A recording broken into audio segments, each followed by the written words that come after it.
Happy Sunday, everyone! Welcome to Doctors on TV. I'm your host, Dr. Sara Barba Cabodil.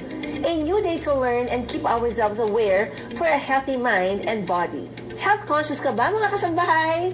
Maigi na tayo ay may pakialam sa ating mga kalusugan upang makaiwas sa mga maaaring karamdaman na lumabas sa ating pagtanda kung ating aabusuhin ng ating mga katawan habang tayo ay bata pa.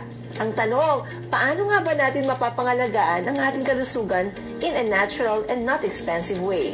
Let's watch this.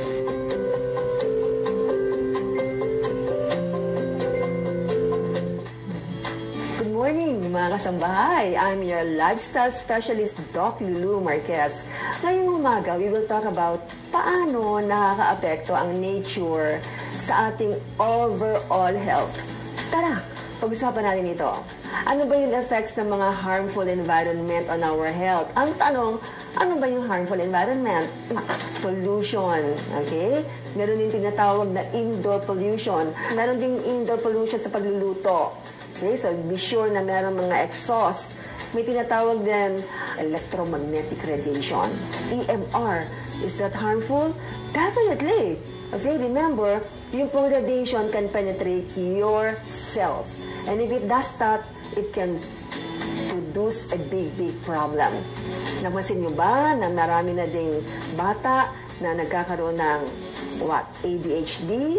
Hindi lang yun. Autism. Samantala nung unang panahon, hindi masyado. Meron pong pag-aaral that it could be because of electromagnetic radiation. So, ingat po. So, where do you get the EMR? From Wi-Fi, cellphone, laptop, tablet, pati yung mga lutuan na microwave, pwede din, hindi ba? So, how could nature affect our health? Simple lang.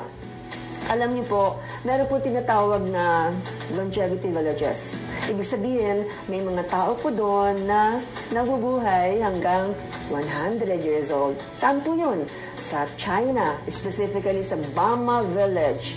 England, meron din. Italy, yes. Pakistan, Costa Rica, Okinawa, Japan. Yung Bama, China. Bakit?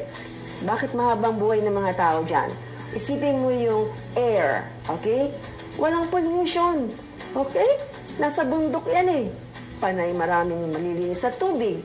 Walang marumi, okay? And ang mga nakatira doon, grounded. What do you mean? Hindi sila nakakondominium. Lower na nakatira ka sa ground, the better for you. Totoo po yan. Yung water, sa Bama Village, ano naman?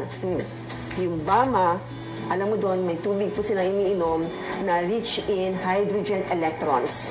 Totoo po yun. Antioxidant po siya. Wala pong binibenta doon. Yun po ang natural na tubig nila. May antioxidants dahil mataas ang hydrogen electrons. Sobrang linis. Alkaline pa yun. Di ba? And of course, pag maintain mo having a good nature, then habang buhay natin, believe in longevity, you have to eat right. No, huwag yung kain ng kung ano-ano lang, iwan sa mga mataas ang preservative, processed food, maalat, matamis, mamantika, no, yan. Wala yan dun sa mga longevity villages. They eat lots of prutas at gulay. Hindi ba? They take lots of water. They don't actually need yung mga vitamins na naka-capsule, minerals na naka-capsule.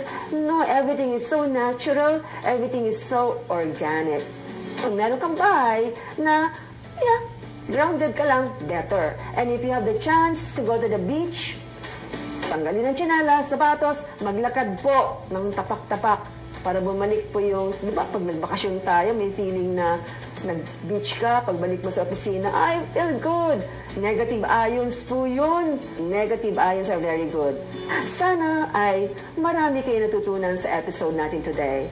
And for more natural tips, please follow me on my social accounts, Maria Lourdes Marquez or Doc Lulu Marquez sa YouTube, Instagram, Facebook, and TikTok. Because natural is beautiful only here at Naturally Yours. Maraming salamat po.